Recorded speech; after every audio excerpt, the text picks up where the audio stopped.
Et bienvenue dans cette vidéo consacrée à la République romaine. Alors on va voir aujourd'hui pas l'histoire de la République, mais les institutions, c'est-à-dire la façon dont elle a été organisée, dont la vie de cette cité qu'est Rome, qui après, rappelez-vous, le départ de Tarquin le Superbe en moins 509, le dernier roi, d'accord, le tyran Tarquin le Superbe, eh bien, Lucius Junius met en place la République. Et on va voir comment elle était organisée, parce que cette République romaine, eh ben, vous le savez sans doute, on vit aujourd'hui dans la République française, eh ben, on a pris beaucoup de choses aux Romains, on s'en est considérablement inspiré. Alors, elle est organisée autour de lieux, cette République. Là, vous avez un petit zoom sur la ville de Rome, hein. Là, vous avez la muraille de la ville, et vous voyez entre trois des sept collines, entre le Quirinal, le Capitole et le Palatin, on avait un certain nombre de bâtiments. Et on a notamment un lieu, une grande place qui s'appelle le Forum. Le Forum, c'est vraiment l'espace central de la cité de Rome et de la République romaine, parce que c'est un peu l'équivalent de l'Agora à Athènes. C'est-à-dire la place où les gens se réunissent, où ils discutent, et c'est là qu'on va trouver les grandes institutions, notamment la Curie, où se retrouve le Sénat romain, mais on va voir ça dans le détail. Alors, l'organisation de la République. Je vais vous expliquer très simplement ce schéma, et puis on va en tirer les notions simples, ce qu'il faut en retenir. À la base de la République, vous avez ce qu'on appelle les comices. Les comices, ce sont les assemblées des citoyens. D'accord ? Les citoyens de la ville d'Athènes, ils se rassemblaient, rappelez-vous, ils formaient l'Ecclésia, l'assemblée du peuple. Ils allaient sur une colline qui s'appelait l'Apnix, et leur assemblée, c'était l'Ecclésia. À Rome, il y a plusieurs assemblées qu'on appelle les comices. Les citoyens sont dans différents groupes, dans des classes, si vous voulez, d'accord, selon leur richesse. Et ces comices, ces citoyens assemblés, ils vont élire les magistrats. Les magistrats, ce sont ceux qui sont chargés de gouverner, de gérer la ville, en fait. C'est d'accord, ce sont des fonctionnaires, c'est eux qui ont en charge de savoir combien il y a d'habitants à Rome, de récupérer les impôts, de rendre la justice, etc. Donc ces magistrats, ils correspondent, si vous voulez, à l'équivalent de l'ailier et de la boulée à Rennes, à Athènes, d'accord ? C'est eux qui gèrent la ville. Et ces magistrats, c'est important parce qu'une fois qu'on a été magistrat, on peut devenir automatiquement sénateur. Alors, on peut devenir sénateur, et on va commencer par ça, parce que l'institution centrale de la vie républicaine romaine, c'est le Sénat. Alors, ce Sénat, qu'est-ce que c'est ? C'est une assemblée, d'accord ? C'est comme l'Assemblée nationale en France, ou le Sénat, parce qu'on a un Sénat en France. Donc c'est une assemblée, c'est-à-dire ce sont des gens qui sont réunis et qui discutent et qui échangent. Donc c'est l'assemblée qui est là pour discuter de la vie, d'accord ? De la vie politique de la cité de Rome.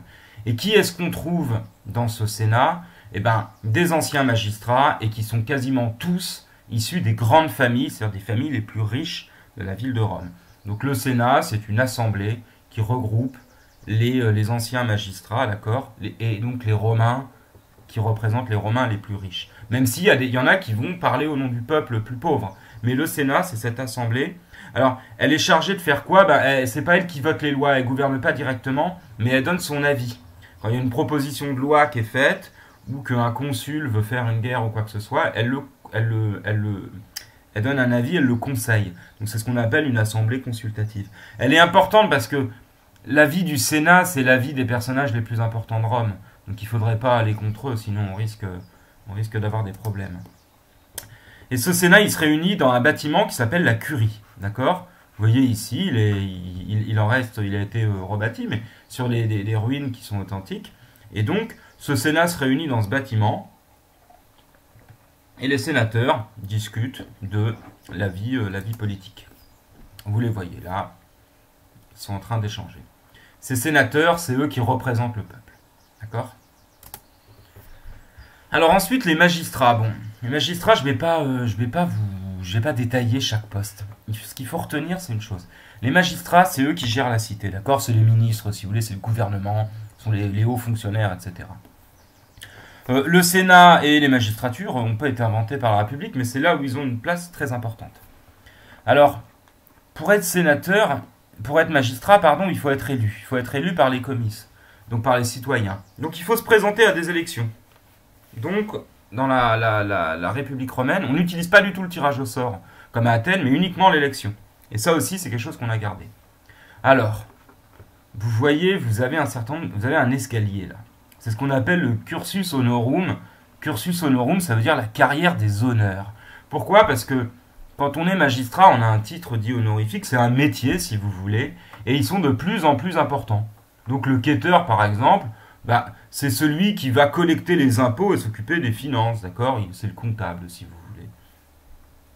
Et tout en haut, d'accord, vous avez le consul. Et alors le consul, il dirige la ville de Rome et l'armée, donc c'est l'équivalent du stratège athénien. Donc vous avez un certain nombre de postes que vous pouvez occuper, d'accord? Bon, les édiles, c'est eux qui administrent la ville, et les prêteurs, ceux qui rendent la justice, c'est important, donc sont les juges. Et donc, on ne peut pas devenir consul, on ne peut pas être élu directement consul. L'idée des Romains, la grande peur des Romains, c'est d'éviter le retour à la tyrannie et à la dictature. Donc ils se disent, voilà, tous les postes importants pour devenir consul, donc être à la tête de l'armée, il faudra d'abord avoir été quêteur, ensuite avoir été édile, ensuite avoir été prêteur, pour ensuite devenir consul. Et on n'est pas obligé de devenir consul, mais à chaque fois, il faut être réélu. Et l'idée, c'est qu'on va vous tester, on va voir si vous êtes un bon quêteur, un bon édile, un bon prêteur, et si les citoyens vous votent pour vous à chaque fois, c'est que vous avez bien défendu les intérêts de la ville de Rome, et pas uniquement les vôtres. Et de toute façon, dès lors que vous avez occupé un des postes de magistrat, ensuite, vous pouvez devenir sénateur. Et là, en tant que sénateur, vous n'avez pas un pouvoir direct, mais comme je vous ai dit, vous pouvez conseiller et représenter les intérêts de la ville.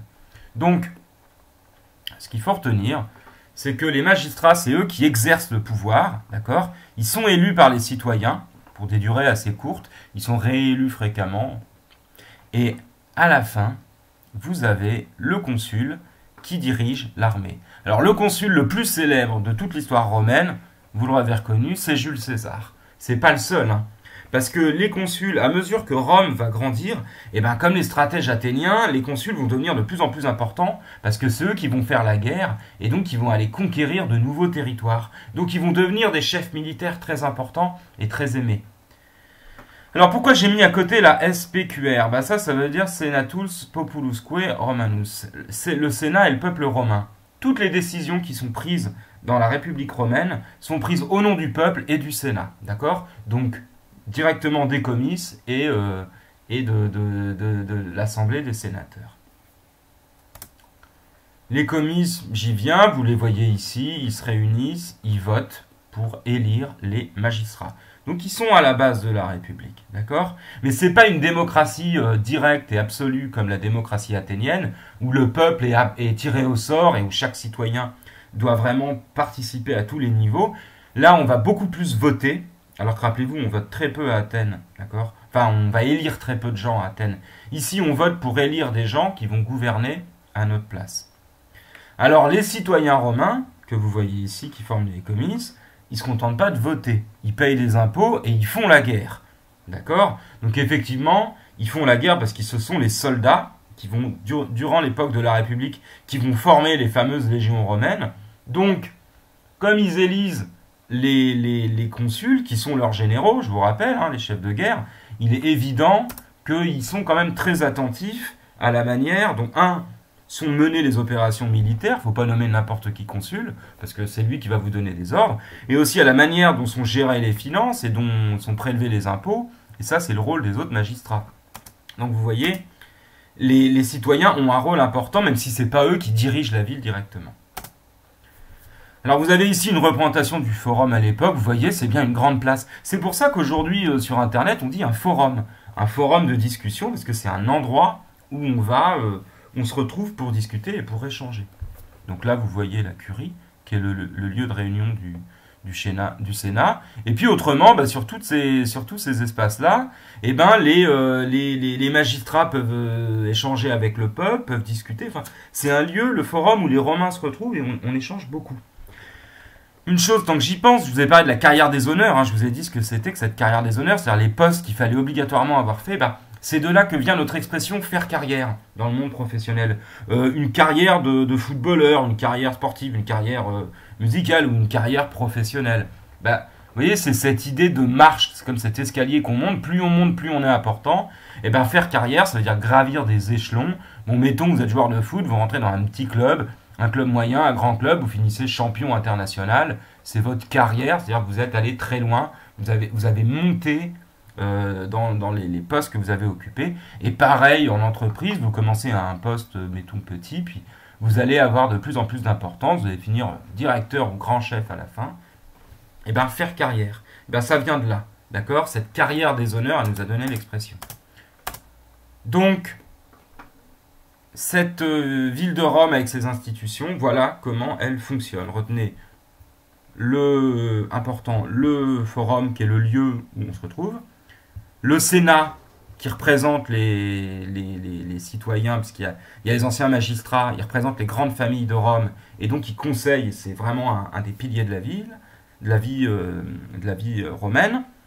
Les comices, où sont les citoyens, et puis le rôle des magistrats, pardon, je vais vous montrer. Alors vous voyez ici ce qui reste aujourd'hui, parce qu'on a des traces dans la ville de Rome actuelle. Voilà les ruines du forum romain. J'espère qu'un jour vous aurez la chance d'aller le visiter, et vous verrez un peu ce qui reste de ces espaces où s'animait cette vie politique romaine. Alors, les citoyens assemblés en comices selon leur richesse, ils élisent les magistrats et ils votent les lois, ils payent des impôts et ils font la guerre. Effectivement, ce sont quand même les lois sont quand même les citoyens qui les votent, mais c'est les magistrats qui les proposent. Les magistrats, ils gouvernent la ville, d'accord, la carrière des honneurs, ce qu'on appelle le cursus honorum, donc occuper différents postes, qu'on appelle des magistratures. Je rajouterai un S que j'ai bêtement oublié. Les magistrats gèrent et organisent la vie de la cité, ok. Les magistrats les plus importants sont les consuls, c'est l'équivalent des stratèges, d'accord. Le Sénat, c'est l'assemblée des sages qui représente la grande famille. Elle conseille les consuls, contrôle les magistrats, s'assure qu'ils ne sont pas corrompus, qu'ils ne font pas n'importe quoi. Et elle contrôle aussi les dépenses de l'État. Donc c'est important, d'accord. C'est cette assemblée qui s'assure que tout se passe bien et que la République, elle est là pour défendre la République. Les sénateurs sont d'anciens magistrats. Et alors, chose très importante, j'ai oublié de vous le dire, mais ça c'est fondamental. Je reviens là. Sur mon schéma des institutions premier que j'ai dit, vous allez tout comprendre. Ces sénateurs, en cas de crise, en cas de gros problème, si la ville et la République romaine sont menacées, eh bien ils peuvent nommer un dictateur. Alors ce mot aujourd'hui dictateur, quand vous entendez dictateur, vous pensez tyran, vous pensez abus de pouvoir, vous pensez violence, force, eh ben non, pas du tout. Chez les Romains, le dictateur, c'était en cas de crise, souvent c'est simple, c'est quand la ville de Rome était menacée par une invasion, par une armée étrangère, et qu'il fallait très très très rapidement prendre des décisions, eh bien les sénateurs nommaient quelqu'un dictateur pendant 6 mois, et donc cette personne avait tous les pouvoirs pendant 6 mois, et elle pouvait prendre les mesures pour résoudre la crise, d'accord? Donc c'était un espèce de super-héros, le super-sauveur qui était nommé. Aujourd'hui, dictateur, ça veut dire uniquement quelqu'un qui a tous les pouvoirs et qui règne n'importe comment. Non. Dans la République romaine, le dictateur, il est là pour sauver Rome en cas de crise. Et vous verrez que ça arrivera souvent. Donc ce Sénat, il peut nommer un dictateur et il se réunit à la curie. La place la plus importante pour la République, c'est le forum, d'accord? Donc c'est là où se réunissent les comices sur la curie. C'est l'équivalent de l'agora à Athènes. Rome n'est pas une vraie démocratie comme Athènes, parce qu'ils ont un système qui favorise les plus riches. Les plus riches, c'est ceux qu'on appelle les patriciens. Contrairement au peuple qu'on appelle les plébéiens, mais je ne rentre pas dans les détails.